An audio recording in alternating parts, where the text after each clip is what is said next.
Good afternoon, Thomas. Just not what you needed last night. It looks like an injury to Lucas. And the latest on him, on Kudus, and just sort of how many players have you got available for Saturday? Yeah. Lucas is being assessed today. We know more later today with him. Same with Rodri. Rodri's hamstring injury looks like a bigger one, unfortunately. We don't know the time frame. That we also will know later. Kudus is unfortunately a bigger one to the tendon in the quad. So that's one where we expect him back after the March international break. And then the latest on Johan Kulusevski is that we know it's a complicated injury. If there's one injury, if there's one person that can accelerate that, this is Johan. He's a top pro and got a top mentality. He had latest a small. The most important thing is to remove the pain in the knee. Got an injection to help that 10 days ago. We know in 3 to 4 weeks if it's settled, and when it's settled, hopefully he'll be on the grass. And from there, we'll see what's happening.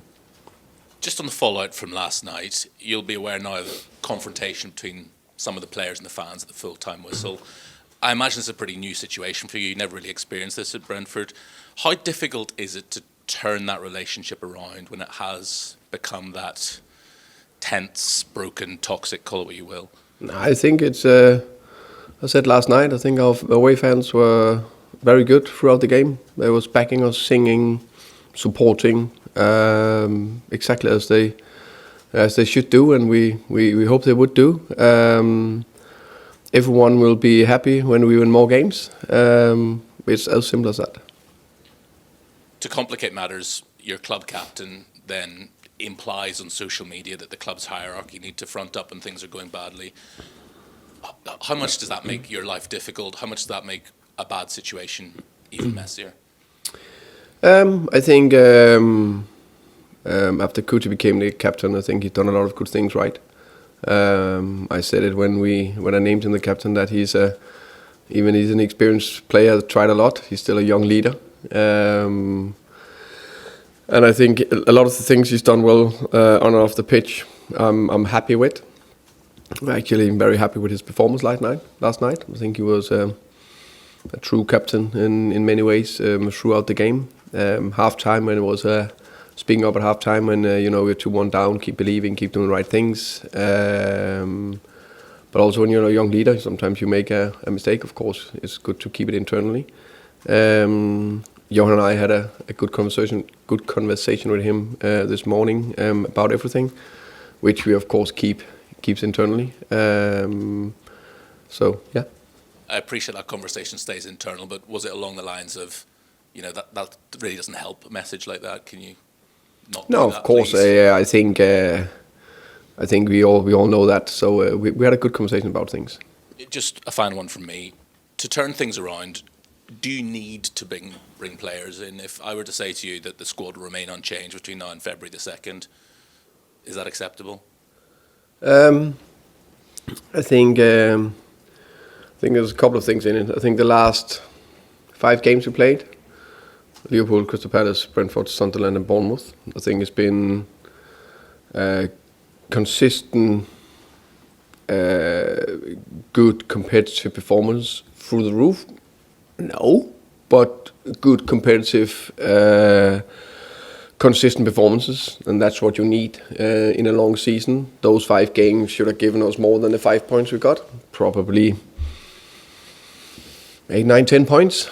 And if you get that from those games, it's different. So that's what we're focusing on. Can we produce performances like that? Last night, overall, like the performance, it's my job to deal with all the scrutiny. It's no problem. I can face all the questions. I will take all the blame. I will take all that.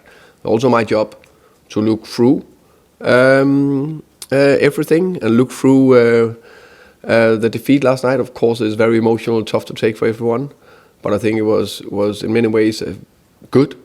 and we deserve more from that. So we just need to keep doing that. Especially the last 2 games, it's minimum 4 points we should have, if not more. So we just need to keep doing that. And the next thing is, it's almost, let's say the perfect storm. And in a storm, someone is building fences and hiding them behind it. Others are building windmills and getting stronger and getting more energy and learn from it. But in terms of bringing in players, is that now imperative? Oh, I forgot to answer that. Yeah. I will repeat my answer. Okay. We're working very, very, very hard to see if we can improve the squad. Johan, Fabio, Vinay, everyone in around the club, recruitment department is doing that. January is a very, very, very difficult window. We are very important to get short-term success and long-term success. Everything is linked. So players we are bringing in is because we think they can improve the squad and the team. Ali, please. Thomas, obviously some injury news you didn't want to hear there amongst the bunch. Is there any kind of positive stuff you've got on the horizon, like maybe Destiny or Don close to being back for you? Yeah, both of them trained. Both of them are getting closer, definitely. Dest a bit closer than Dom, obviously, because he's only been out for 5 weeks-ish. So that's, of course, that's less than 6 months. So, but both of them are positive and improving. Asking about the transfer window, more so kind of the aesthetics of what's gone on with Christian's post as well. Obviously, you're trying to attract players from wherever you possibly can. Is it unhelpful to see maybe a club captain kind of talking out against the club or about the club, and just kind of creates a bit of a sideshow maybe as you're trying to get players through the door? I think, especially in football, the most important thing is to keep the noise out. Then you can see there's this situation with the post from Cuti. I think could be others where it's maybe not that positive, or a lot of people speaking. When we want to attract players, we need to tell our, as close to possible, unbiased story, and the good story about this fantastic, beautiful club, and why they should come to the club. And I'm pretty sure that the clever players and clever agents can look through if there's a little bit noise. And I think it's very important to stress that even that there's noise, club is very aligned. Johan, Vinay and I very aligned. Ownership very aligned. And we know it's a tough spell that we need to get through. I feel like he was trying to protect you as well in a way, and kind of saying that other people should be speaking, not just you. Yeah, could be. Could be. We have a very good relationship with Cuti. He's done very well. But long-term success is everyone is aligned. Me, players, captain, leadership, everything, which we are. George, please. Hi, Thomas. Just on that kind of theme, talking about the alignment with yourself, Vinay, Fabio, Johan. I mean, it seems from Christian Romero's post that he's not aligned with certain key figures at the club, saying it's always the same people not speaking. Is that fair to say that he's not aligned with certain key figures at the club, and how much of a worry is that if that's the case? I think it's, as I say, that I can't.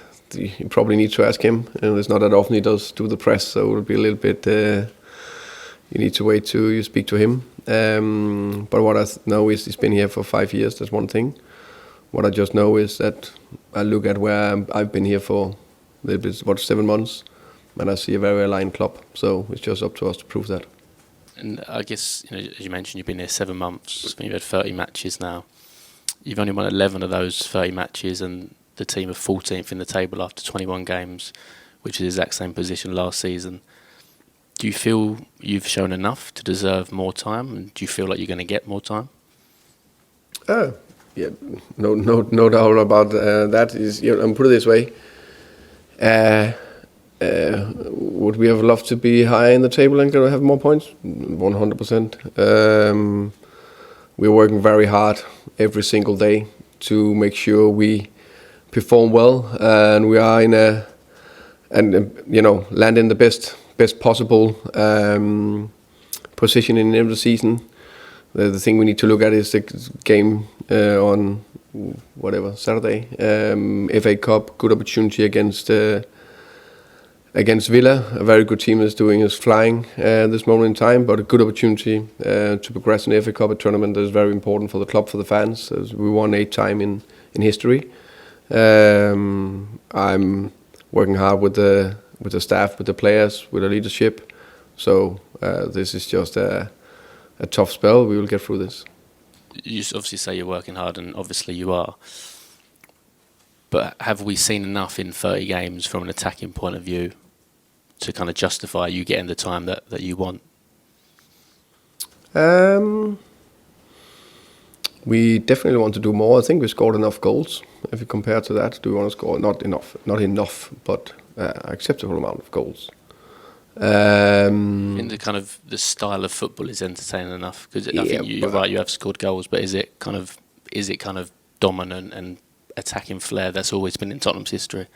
That's absolutely right. Also, is a fair question. I think we also spoke about that frustration. Of course, I share. I know is the ethos of the club. Something we're working very hard on. So I see myself as above average intelligent. So I'm very aware of that. My teams have always produced chances and scored goals, and this team will do the same. I think it's fair to say that we may be lacking a little bit of some of the tough, free-floating offensive players that we had here in the last season. And that's part of the challenge. Then part of other bits that we need to work hard on every day to improve it is another area.